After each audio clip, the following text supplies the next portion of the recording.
ادگل دستپیکا سالانیا 2024 خلک هرما کردستان لاپارا کنید گل قیرانان وکر. کشه یا موالیدین اهلی جی بوی بشک جیان هولاتیان اول سرین همی مها بابت کریا کهربا موالیده گرم بید. بهای امپیر کهربا موالیده بو مها 12 سالا بوریل پارزگاه دو که 19,000 دینارن. از ظرافت نکه والاتی تداب تایبتین پارنزگه نبونا دلیون کاری و نبونا کاری و هر وساکی رو بونا موچه و بارودوخ آوری نالبار که والاتی که داده از بینم بهاگله که زوره ای که 3-4 امپیر هبن و امپیر سر 19,000 و کریدار بید و خدان زاروک بید و رات بیوی تخیر بید یانجی کریکار بید ما که امزانین دو پارزگاه دو کشوان پارزگاه کو رجا بکاری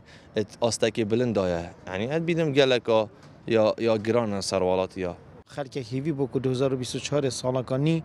جارکادی اف قیرانه و نهامتی نمینید بس پراسی و کوریا دیار کو و حکومت و دست حالاتی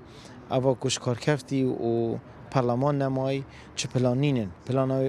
بس پلانوی اوه کو پلان اوه کو دهات حکومتی خرب وگو هزی بو کمپانیا و کمپانیا جید که اوه قرخ کری بو هنده کسین دیار کری ناو ده سالاده ده باید اگر هنده که راستی اف کارت مثلا مالی داشتی و حتی گلک کاری دیجی دبارگرانه که گلک آمازن سر خلکی و ادمکی دا که دمجمرین پیدانا کهربان اجتماعی پرنگه که برچاف کم بوینه اتمها بوریدا موالیدین اهلی روزانه 16 دمجمران کار کریه و کهرب دایه ولاتیان. آبورینا سک جید بیجید جبر که حکومت بشکش کشه پیتوی بو بشک باش چاره سریه جی و سوتمنی دا با موالیدین اهلی 19,000 دینار بو یک امپیر یعنی پراستی چه پیوراب چه شیواد گل باردوخ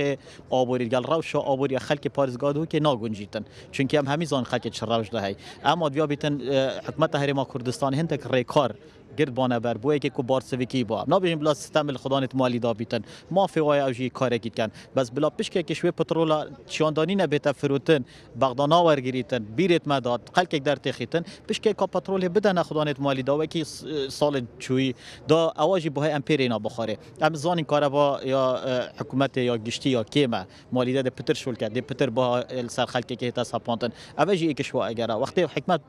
پشک بیتش اگر بیت پشک بیتش چهار سری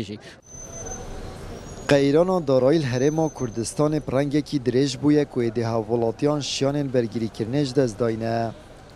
لو ما بارگیرانین آبوری و فشارین درونی بردام و رژن جواکین خراب دیف خودات اینن. آمد بریفکانی، کنال آسمانی پیام، دهوک.